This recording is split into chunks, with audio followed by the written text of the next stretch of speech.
स्वप्रकाश आनंद स्वरूप भगवान शिव को नमन। और अब शिव सूत्र प्रारंभ।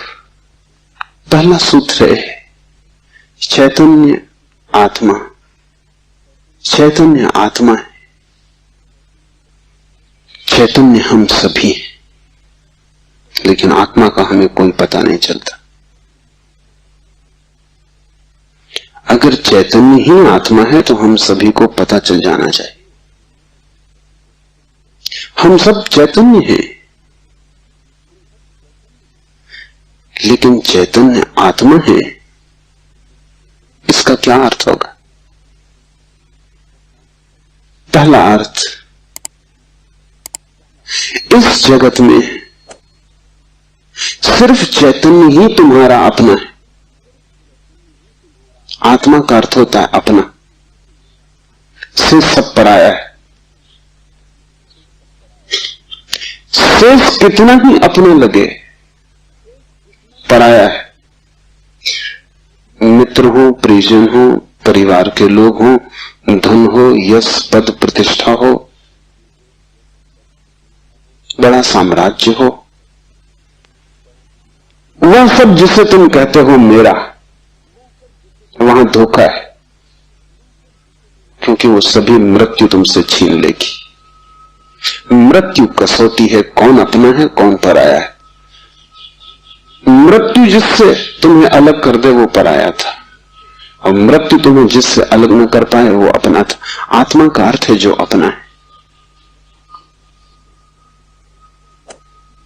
लेकिन जैसे ही हम सोचते हैं अपना, वैसा ही दूसरा प्रवेश कर जाता है। अपने का मतलब ही होता है कोई दूसरा जो अपना है। तुम्हें यह ख्याल ही नहीं आता कि तुम्हारे अतिरिक्त तुम्हारा अपना कोई भी नहीं, हो भी नहीं सकता। और जितनी देर तुम भटके रहोगे इस धारा में कि कोई दूसरा अपना है, उतने दिन व्यर्थ गए, उतना जीवन अकारण बीता। उतने समय तुमने सपने देखे, उतने समय में तुम जाग सकते थे, मोक्ष तुम्हारा होता। तुमने कचरा इकट्ठा किया, सिर्फ तुम ही तुम्हारे हो। ये पहला सूत्र, मेरे अतिरिक्त मेरा कोई भी नहीं। ये बड़ा क्रांतिकारी सूत्र है, बड़ा समाज विरोधी, क्योंकि समाज जीता इसी आधार पर है कि दूसरे अपने हैं, जाति के लोग अपने हैं, देश के लोग अपने हैं। मेरा देश, मेरी जाति, मेरा धर्म, मेरा परिवार, मेरे का सारा खेल। समाज जीता है मेरी की धारणा पर। इसलिए धर्म समाज विरोधी तत्व है। धर्म समाज से छुटकारा है, दूसरे से छुटकारा है। और धर्म कहता है कि तुम्हारे अतिरिक्त तुम्हारा और कोई भी नहीं। ऊपर से देखने पर बड़ा स्वार्थी वचन मालूम पड़ेगा, क्योंकि ये बात हुई कि बस हम ही अपने, तो तत्क्षण हमें लगता है ये तो स्वार्थ की बात है। ये स्वार्थ की बात नहीं। अगर ये तुम्हें ख्याल में आ जाए तो ही तुम्हारे जीवन में परार्थ और परमार्थ पैदा होगा। क्योंकि जो अभी आत्मा के भाव से ही नहीं भरा है, उसके जीवन में कोई परार्थ और कोई परमार्थ नहीं हो सकता। तुम कहते हो दूसरों को मेरा, लेकिन मेरा कह के तुम करते क्या हो? मेरा कह के तुम उन्हें चूसते हो। मेरा तुम्हारा शोषण का हिस्सा है, फैलाव है। जिसको भी तुम मेरा कहते हो तुम उसे गुलाम बनाते हो, तुम उसे अपने परिग्रह में परिवर्तित कर देते हो। मेरी पत्नी, मेरा पति, मेरा बेटा, मेरा पिता, तुम करते क्या हो? इस मेरे के पीछे, इस मेरे के पर्दे के पीछे तुम्हारे संबंध का मूल आधार क्या है? तुम चूसते हो, तुम शोषण करते हो, तुम दूसरे का उपयोग करते हो।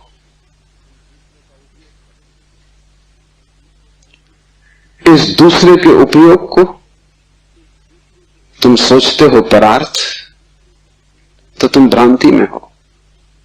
पहली बात स्मरण रखो, तुम्हारे अतिरिक्त तुम्हारा कोई भी नहीं है।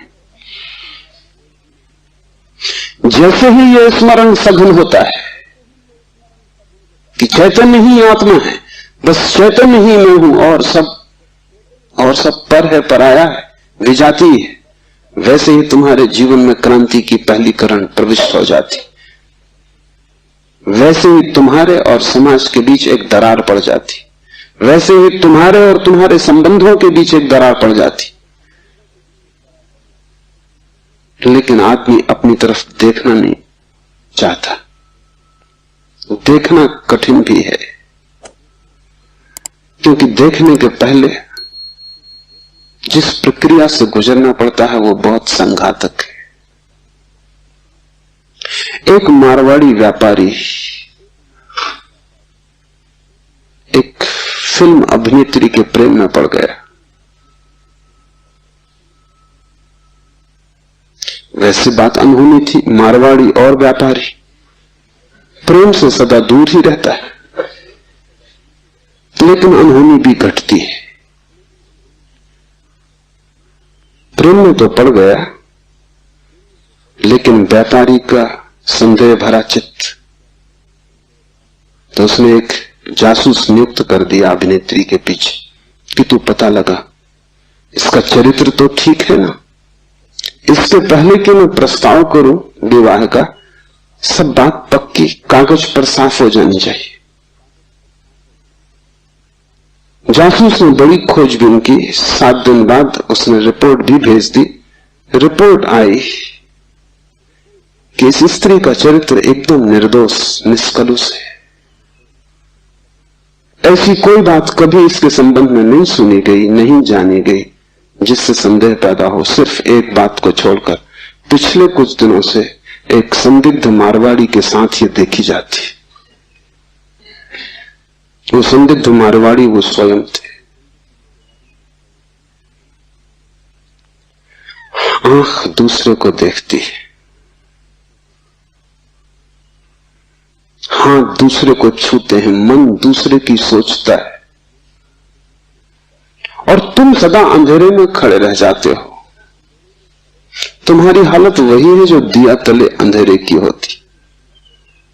उस दिए की रोशनी सब पे पड़ती, सिर्फ तुम्हें छोड़ देती। इसलिए तुम भटकते हो उस रोशनी में, सब तरफ, सब दिशाओं में यात्रा करते हो, और एक अपरिचित रह जाता है, और वही तुम हो। ये पहला सूत्र है, चैतन्य आत्मा। इस सूत्र को गहरे बीज की तरह अपने हृदय में उतर जाने दो। व्यर्थ है सारे जगत की यात्रा अगर तुम अपने से अपरिचित रह गए। अगर स्वयं को न जान पाए और सब भी जान लिया, तो वो सारा ज्ञान भी इकट्ठे जोड़ में अज्ञान सिद्ध होगा। अगर अपने को न देख पाए और सारा जगत देख डाला, चांद तारे छान डाले, तो भी तुम अंधे ही रहोगे, क्योंकि आंख तो उसी को मिलती है जो स्वयं को देख लेता है। ज्ञान तो उसी को मिलता है जो स्वयं से परिचित हो जाता है, जो चैतन्य के स्व प्रकाश में नहा लेता है, वही पवित्र है। और कोई तीर्थ नहीं है, चैतन्य तीर्थ है।